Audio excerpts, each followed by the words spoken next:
Ability now to pour into the offensive side and get to know the players and the relationships, and DQ creates an environment that he wants you to be yourself and make it fun for the players, and that is right down my alley. So I just feel like it's where I'm supposed to be. Yeah. What's going on, Washington Commanders Nation? With the third week of training camp almost in the books for the Washington Commanders, and Washington headed up for joint practices down in South Beach with the Miami Dolphins. Washington is getting more love and praise from the national media. And we get to hear from Kliff Kingsbury, a guy who's had his head down and done nothing but grinded and been locked in since he's been our offensive coordinator. He touched base with Diana Russini, formerly of ESPN, now of The Athletic. He talked about how he's re-energized to be in Washington and everything you need to know about quarterback Jayden Daniels. This is Rambling with Rio Robinson. Let's get to it.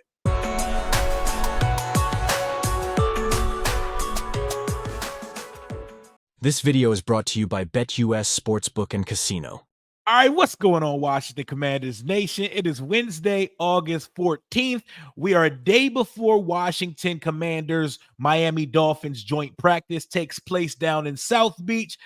It might be a little rainy. It's going to be hella humid. Humidity is going to stack up. But Albert Breer, formerly of the NFL Network, the Boston Globe, now who writes the blog for Monday Morning Quarterback for the Sports Illustrated magazine, he spent his 18th training camp tour of the season in Washington, in Ashburn, watching the Washington Commanders practice. And he had a lot of information and a lot of observations he wanted to point out in this week's Monday Morning Quarterback article. So I'm going to be going through a lot of what Albert Breer had to say.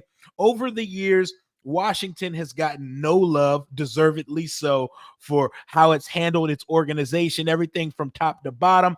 Dan Snyder's Washington was not the place to be. They all loved Ron Rivera. They never wanted to speak too down on him, but they could see the writing on the wall from the guy very early.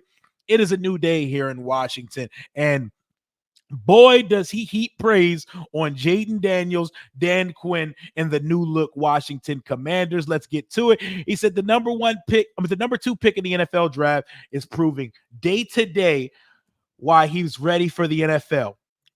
Plus how the running backs and offensive line are aiding his development so far. Let's get to it. Albert Breer's article. First paragraph. It is hard to take two steps in this place without hearing from someone how impressed they've been with the quarterback, Jayden Daniels. One thing that's very consistent is what you hear about how he conducts himself from day to day. In short, they see a guy who entered the NFL as a professional in just about every way, and that's what you expect to hear from a 24-year-old, soon to be 24-year-old quarterback, a quarterback who started 5 years in college, who's seen failure at one program and ascension at another. When you start 55 games in college, you're not expecting to get a kid wet behind the ears when they come in. You're expecting a guy who's coming in ready to be a professional football player, ready to learn and ready to spread influence throughout the locker room. He's checked every box so far. Breer says at the practice that he saw Tuesday, it backed all of that up. He included how smoothly Jayden operated the first team, how calm he looks in the pocket, and the easy gas and accuracy he has on his throws. Jayden checks all those boxes. It's not just him running around. It's where he is as a passer. And Kliff mentioned it in his interview with Diana Russini on Scoop City that we're going to talk about after we go through this Albert Breer passage, but the coaches have also been impressed with how quickly he's picked up Kliff Kingsbury's offense. He speaks the language fluently already. He knows it. He knows when to check in and out of things. One example is how fast he's able to get to run checks within it. Whether they do it tomorrow or in 2 weeks, that staff is going to name him the starting quarterback. We all know it's coming. We all know it's a formality. We all know there was never a real competition here. And if there was one, Jayden won with flying colors without any objection from anybody in the organization, including the locker room, the staff, or the front office. The biggest challenge, I think, for the staff, Breer says, We'll be working with him to avoid taking big hits on his slender frame without taking away what he brings to the table in the run game. Something that's easy on paper, but tough to put in practice. I saw Breer made an appearance after this article came out on the Rich Eisen show, and he was like, just in case anyone hasn't seen it, look up Jayden Daniels and Looney Tunes on X, on the Twitter app. And it's Jayden Daniels. You know the video we're talking about. All the crazy hits Jayden took in college last year where they said he's getting knocked around like a Looney Tunes character. That's what he's saying. He said that's the hardest challenge, is figuring out how to make him know when to call it a day, when to see the next play, keep on your journey. That's what he says is the hardest challenge with Jayden right now. Jayden will figure it out. Just like in Chicago, they got Caleb learning how to slide on a freaking slip and slide. We will be all right with Jayden Daniels, man. He's just going to have to learn that this is the NFL. And Jayden definitely looks a little more compact, robust, and girthier than expected coming in. Nasty words, I know. It is what it is. One thing Breer says that'll help with Jayden's development is what the Commanders get from their backs in the run game. Brian Robinson has been a load for the defense in camp, and Dan Quinn had a feel for that, having coached against him because he was in Dallas the last few years. What's been a bit of surprise is that he's shown catching the ball out of the backfield. We could see that last year in EB's offense. Brian Robinson was catching the ball a lot more than expected, which brings me to the BetUS Sportsbook and Casino odds on Brian Robinson Jr. Two of the easiest overs you are ever going to see on a betting website. This is your starting mainline running back. He cleared these with ease last season in a messed up system. They have Brian Robinson coming in right now at 275.5 receiving yards and 4.5 rushing touchdowns. Easy overs, both of them. So you're going to make sure you hop over to BetUS Sportsbook and Casino, take advantage of the industry's fastest payouts and 125% match bonus for your first 3 deposits of up to $2,000, and bet the over on Brian Robinson receiving yards, rushing touchdowns. I don't know what the rushing yard stat is. You're going to smash the over on that as well, because Kliff Kingsbury is not here just to throw the ball every play. There's going to be good balance in this system, and Brian Robinson is the head honcho in that running back room. Hop over to BetUS Sportsbook and Casino. But back to Albert Breer's messaging. It's not a surprise to us here, but then you pair him with Austin Eckler, who Breer says still has juice and still should be a souped-up version of what Chase Edmonds was for Kliff Kingsbury during his time in Arizona. Edmonds had 96 catches in 28 games over the past 2 years he spent with Kliff Kingsbury in Arizona. He said the hope is that the strength of the offense is here and that the rebuilt interior of the O-line with Nick Allegretti, Tyler Biadasz, and Sam Cosmi will give the team a foundation in which to manage and protect Daniels. You notice he didn't talk about the exterior of the line. I mean, he didn't get to see Brandon Coleman practice, who's come in and took the left tackle job by the horn since he got here, and Andrew Wiley's just getting back to practice. But I love that the practice where the national media guy comes in to do a blurb on the team, Jayden has his sharpest practice. I mean, Zach Selby said this guy threw 1 incompletion at practice yesterday. So that's a beautiful day for a national guy coming to cover the team to be out there. Love it. Breer says Quinn's fingerprints are all over the team's practices, and competition is incorporated with everything, even the agility drills, bag drills, and what's really powered is that the buy-in he's gotten from veterans. He said John Allen, who definitely as fans we can attest to, has been a malcontent the last few years, which he says understandably, has been a torchbearer for Quinn's new program. So John Allen, Cosmi, B-Rob, Deron Payne, and Terry McLaurin. And obviously, because he spent time with him before, Bobby Wagner, they've been right there with Quinn. And on the other side of the coin, the entire rookie class is fighting for jobs immediately. Second rounder Mikey Sainristil has shown inside out versatility. We know this. We know what he does on the inside in an emergency, in a pinch, and when they want to mix it up, they can put Mikey Sainristil on the outside because he's one of the more, or probably the most instinctive cornerback we have on the roster right now. He said Mikey's push to play offense. I've seen people on Twitter run to go overreact to that. We've already heard the reports that Mikey Sainristil has told Jayden and Kliff Kingsbury, if y'all need me on the offensive side, let's go. We know he was a wide receiver before converted to a cornerback at Michigan. So it would be no strange thing if he hopped out there to run a route, but I don't think they plan to have any Travis Hunter type situation going on here with Mikey Sainristil. Third rounder Brandon Coleman. He's trending towards starting at left tackle, but with his injury situation, it's very fluid right now. We may not see Brandon Coleman until week 1 of the season. And do you want to start a rookie left tackle who's never seen the game speed from a joint practice or preseason game for the first time, just seeing an NFL pass rush? I'm not sure you want to do that, but if he's truly ready to go, maybe they feel like they don't need to see him in the preseason.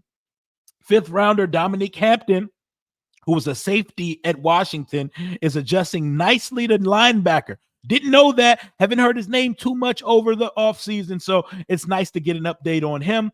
Undrafted free agent that we're all talking about and gushing over right now, Tyler Owens, a long, rangy free safety. It looks like he'll make the team and play on special teams and have a future on defense. We all see that right now. Number 40 is flashing everywhere, all over the field, but where he's going to make his bones early in his career is as a gunner on the punt team.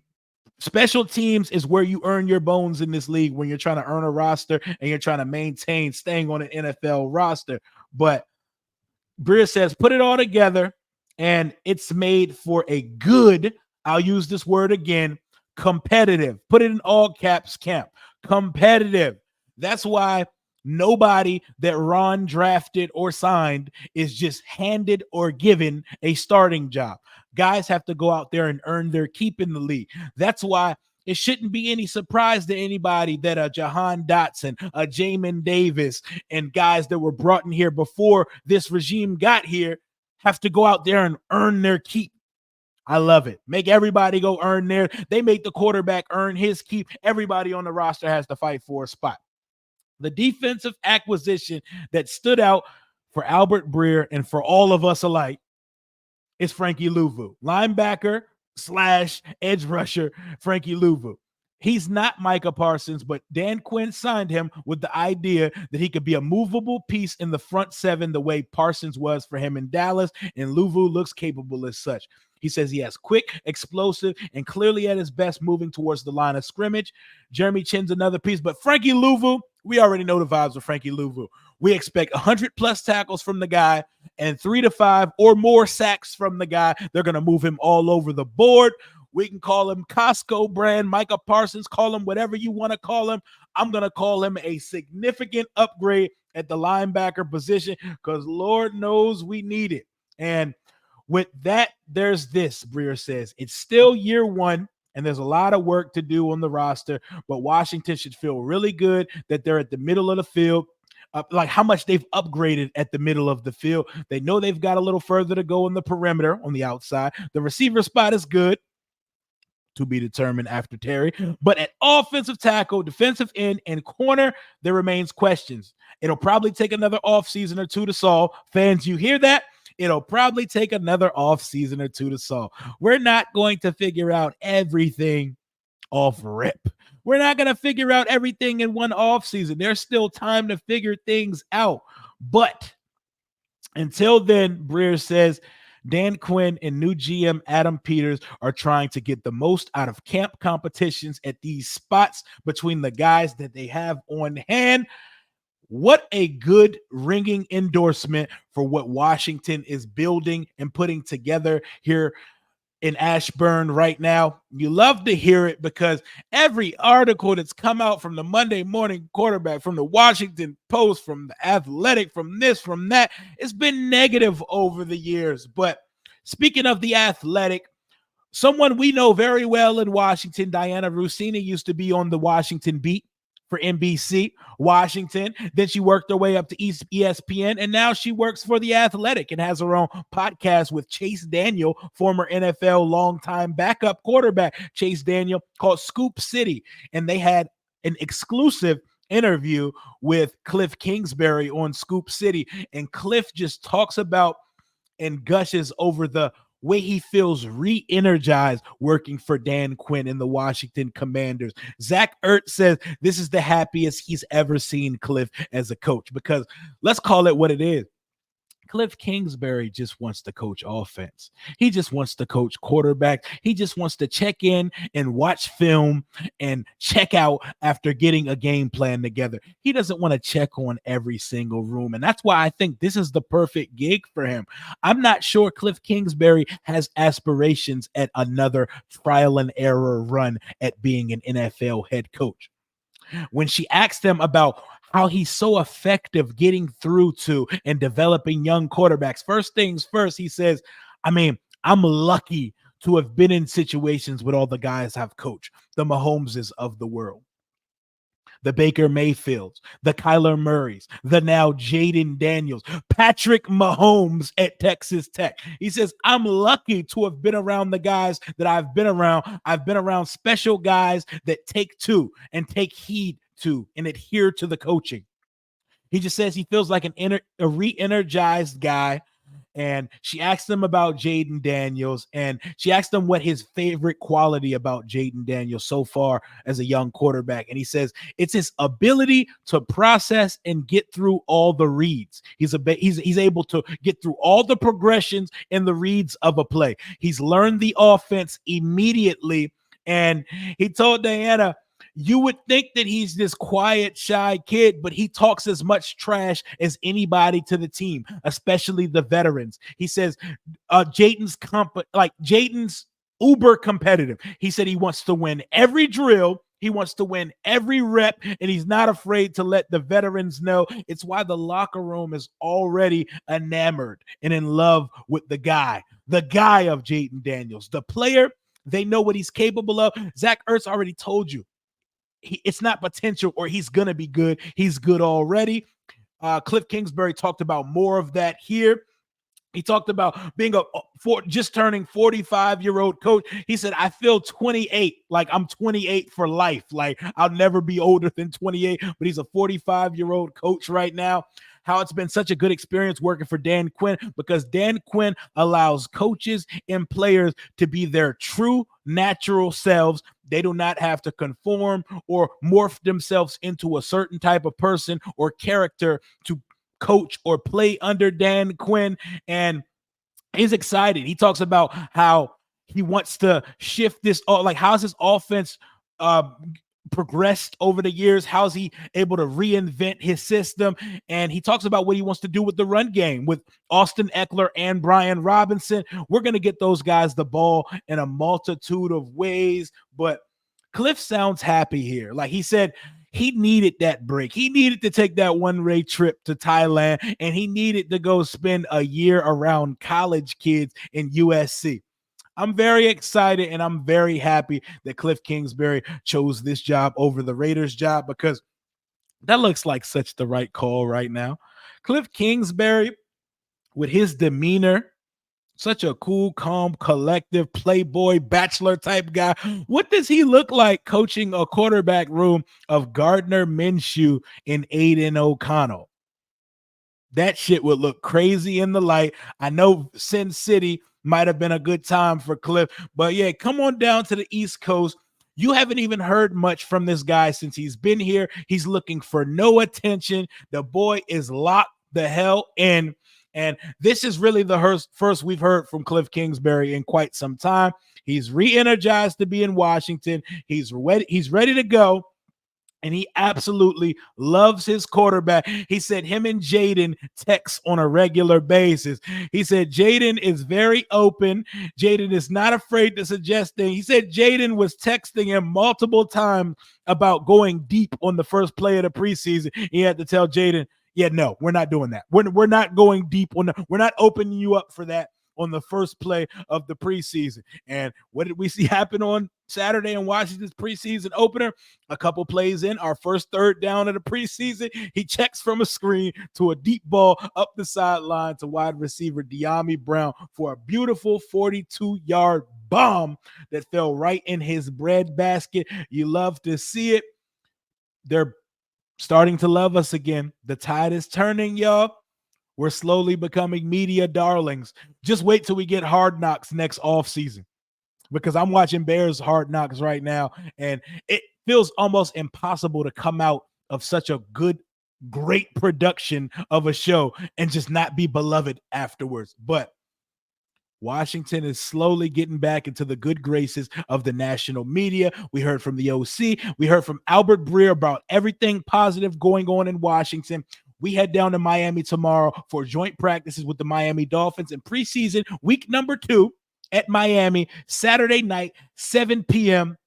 Let's get it. I'm excited to see another week of Jayden Daniels. Hopefully we see a little bit more of a sample size than we saw from the week before. But thank you for tuning in to the channel.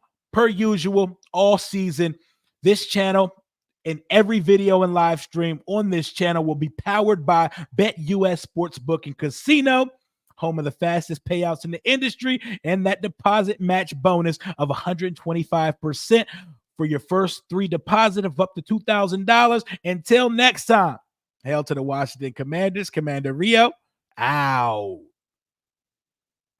Michael Vick here at BetUS.com.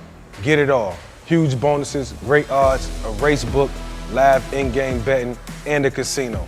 BetUS, my online sports book and casino.